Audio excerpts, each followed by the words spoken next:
Pode abrir sua Bíblia aí na sua casa, Romanos capítulo 12. Esse texto é um texto que eu tenho como parâmetro para a minha vida. Obrigado, gente. Tem pede. Romanos capítulo 12, versos de número 1 e 2. Diz assim: portanto, caros irmãos, rogo-vos pelas misericórdias de Deus, que apresenteis o vosso corpo como sacrifício vivo, santo e agradável a Deus, que é o vosso culto espiritual. O 2. E não vos amoldeis ao sistema deste mundo, mas sedes transformados pela renovação da vossa mente, para que experimenteis qual seja boa, agradável e perfeita vontade de Deus. Eu trouxe uma versão, a versão de Jerusalém, Bíblia de Jerusalém. Ela diz assim: e não vos conformeis com este mundo, mas transformai-vos, renovando a vossa mente, a fim de poderdes discernir qual é a vontade de Deus, a fim de poderdes discernir qual é a vontade de Deus, o que é bom, agradável e perfeito. A vontade de Deus é sempre boa, agradável e perfeita. Mas por que eu tirei esse texto? Nós temos vivido um momento complicado da sociedade, em que muitas pessoas perderam as suas características de identidade e liderança. E talvez dentro do seu lar, dentro das suas atividades, você tenha perdido a sua capacidade de liderar. E eu quero falar sobre isso hoje. Fomos chamados para uma missão incomum. E que missão é essa? Transformar. Transformar é dar parâmetro anteriormente desconhecido. Transformar é mostrar saídas não visualizadas anteriormente. Mas só transforma alguém que já tem a mente transformada. Escuta isso. Lucas capítulo 6, verso de número 39 diz assim: então Jesus lhe propôs também uma parábola. É possível um cego guiar outro cego? Não acontecerá que ambos venham a cair em algum buraco? Ter a mente renovada não é a ação de sobrevivência pessoal, mas uma ação de sobrevivência pública. Nós não fomos chamados simplesmente para mudar as nossas vidas. Nós fomos chamados para liderar uma mudança daqueles que estão nos cercando. Me parece que em meio a essa pandemia, as pessoas perderam a sua capacidade de liderar e a sua capacidade de mudar aquilo que os cerca. Fomos chamados para uma liderança e o seu posicionamento é parâmetro para essa liderança. Lucas capítulo 5, verso de número 14, diz assim: vós sois a luz do mundo. Uma cidade edificada sobre um monte não pode ser escondida. Igualmente, não se acende uma candeia para colocá-la debaixo de um cesto. Ao contrário, coloca-se no velador e assim ilumina todos os que estão na casa. Assim, deixai a vossa luz resplandecer diante dos homens, para que sejam as vossas boas obras e glorifiquem ao vosso Pai que está no céu. Me parece que algumas pessoas perderam o foco do objetivo de suas vidas. Você foi chamado para liderar. Você foi chamado para direcionar. Sabe, em meio a muitas informações da mídia, eu vi uma igreja sem foco. Eu vi desde pessoas que diziam que o que nós estamos passando era consequência de um carnaval que fizeram e debocharam de Jesus, até pessoas que isolaram totalmente o vírus e disseram que isso era uma política econômica para derrubar, para quebrar a economia do país.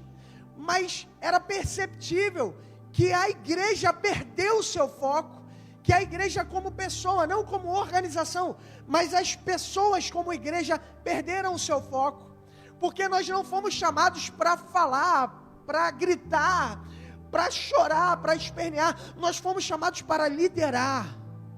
E liderar consiste em momentos de aflição, você ter a palavra correta, de descanso, paz e direcionamento. Você foi chamado para dar direcionamento. Você foi chamado para, em um momento de escuridão, ser a luz que direciona o perdido. Mas qual tipo de liderança nós temos exercido? Eu queria usar como parâmetro, para que nós venhamos a comentar, o parâmetro de posicionamento de liderança de Moisés. O povo sai do Egito e o povo chega de frente para o Mar Vermelho, e o faraó vem atrás, e o povo começa a ficar desesperado, porque o mar não tinha ainda se aberto, mas o povo do Egito estava vindo para matar o povo de Israel.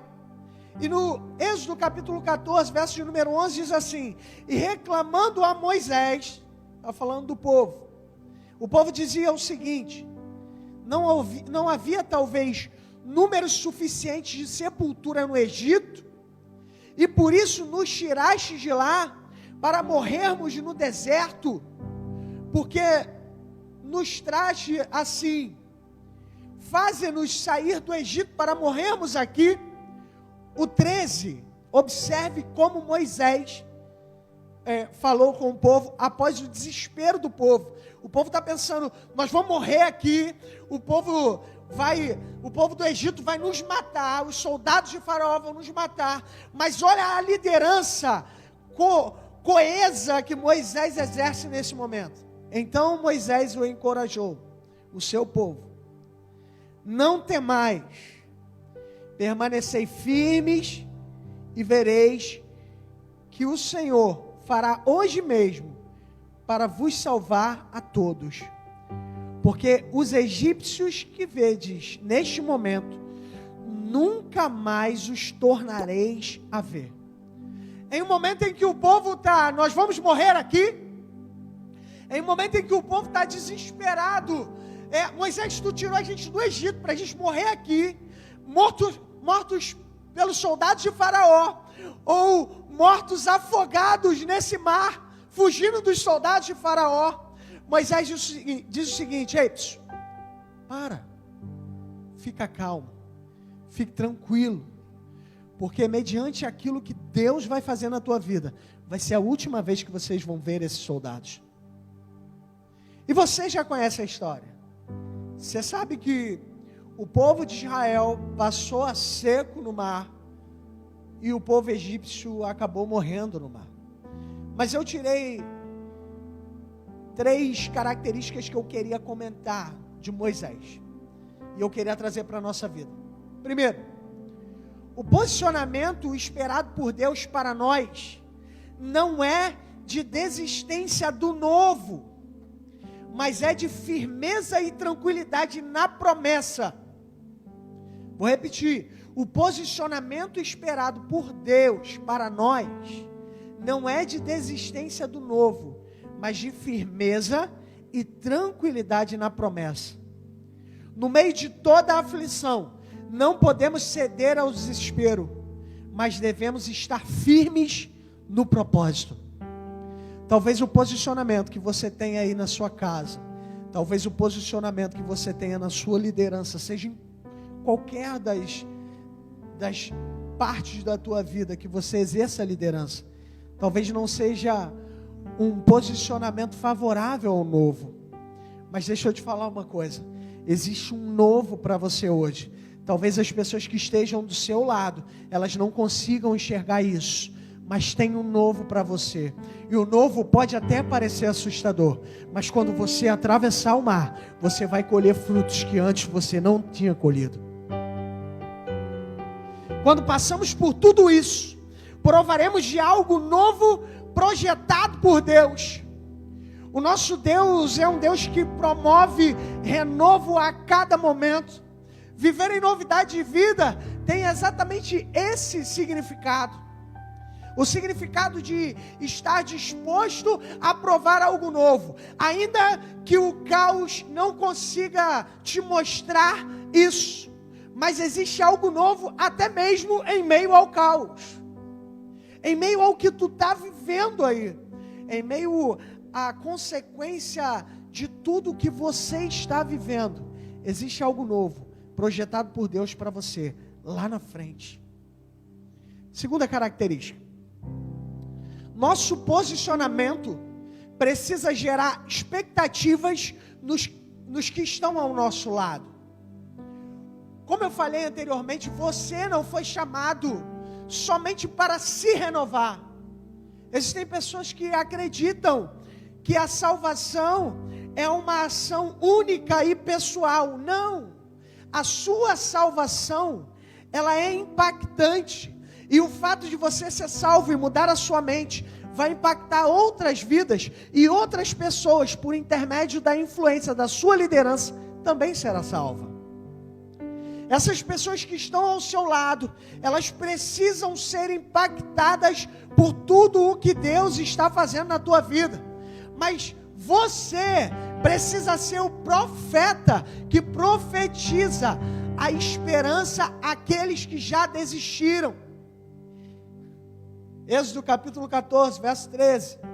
Então Moisés encorajou o seu povo, dizendo: não temais, permanecei firmes e vereis o que o Senhor fará hoje mesmo.